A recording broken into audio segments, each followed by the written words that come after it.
Quand vous êtes ici sur l'onglet Articles extraits, c'est ce qui va vous permettre d'extraire des articles depuis des sites WordPress, depuis vos sites et dans le futur depuis n'importe quel autre site. Donc vous avez ici une liste de vos articles, pour l'instant j'en ai 0, et vous avez un petit bouton pour extraire de nouveaux articles. Quand vous allez là-dessus, vous allez pouvoir ajouter un nom de domaine ou choisir dans un de vos sites web et charger les données. En chargeant les données, vous allez récupérer les types de contenus, mais aussi les catégories, les dates, le nombre de posts, la langue, des différents posts de ce site internet. Et ici, par exemple, pour mon site contenu unique, je veux potentiellement récupérer uniquement les articles qui traitent de content spinning et de reformulation. Je veux ignorer les contenus que j'ai déjà scrappés si ce n'est pas la première fois que je l'utilise. Ici, on peut ajouter des regex pour faire des recherches et remplacer, donc sur le nom de la marque, sur certains termes comme Amazon ou des choses comme ça.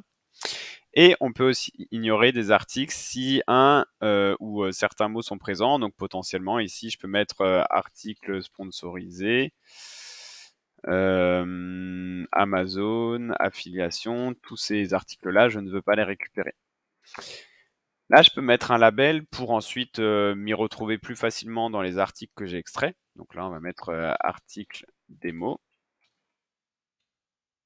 Et donc là, j'ai un site que j'ai sélectionné et ajouté à la main, mais je peux aussi ajouter une liste de noms de domaine ou une liste d'URL pour faire ça en bulk. Et je peux prévisualiser les articles pour voir un petit peu ce que l'outil va réussir à me récupérer. Donc on voit qu'il me récupère mon image, il me récupère quel est le meilleur outil, il me récupère un tableau, il me récupère le contenu 2, les 8 façons, il arrive à tout bien me récupérer proprement. Si je regarde en HTML, le code HTML il est propre, il y a des balises P, du H3, du H2, etc. Donc c'est tout parfait. Je lui ai dit que je vais extraire les 6 articles donc par rapport à mes différents paramètres, et là il me les a récupérés. Donc ensuite j'ai mon nom de domaine, le titre, le label, la catégorie. Et je peux voir le contenu, je peux venir modifier le contenu à la main sur les différentes choses. Il m'a récupéré également le média et la langue. Et après, tous ces articles-là, je vais pouvoir les traiter et les envoyer en publication ou en réécriture sur mes différents sites internet.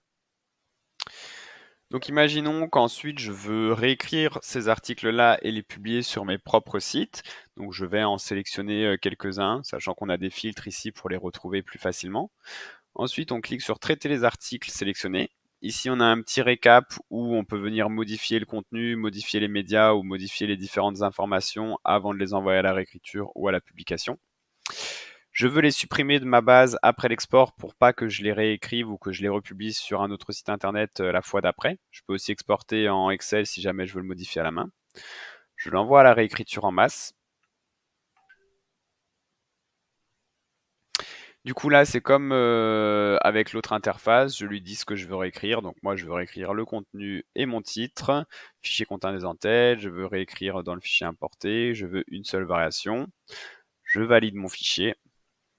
Il me dit donc qu'il y a 4 réécritures, je lui demande de les réécrire. Voilà, il me crée ma réécriture en masse avec le statut en attente. On voit ici que ma réécriture s'est terminée avec mes différents articles. Et donc quand je clique dessus, je vois qu'ici j'ai un petit bouton publier sur un site web. Quand je clique dessus, il me récupère toutes les infos. Je peux sélectionner un site que j'ai préalablement enregistré sur contenu unique. Et donc là, j'ai juste à relier les différents shortcodes dans les différentes cases. Donc là, titre, c'est le titre, mon contenu, ma catégorie, ça va la créer si elle n'existe pas. Je vais définir l'auteur comme moi-même. Je vais les planifier à partir donc date aléatoire de aujourd'hui. OK, on s'en fiche, et je vais en dire: «Je veux que tu m'en publies un par jour, toutes les 5 heures». Et ensuite, au niveau des médias, ici, on peut ou récupérer l'URL du média de l'article existant, ou alors en chercher un depuis Pixabay et ajouter des alternatives en faisant des flips ou en mettant des max size. Et ensuite, je lance la planification. Et donc là, il va récupérer les données et il va les envoyer directement sur mon site internet Alexandre Fuchs par rapport à cette réécriture-là.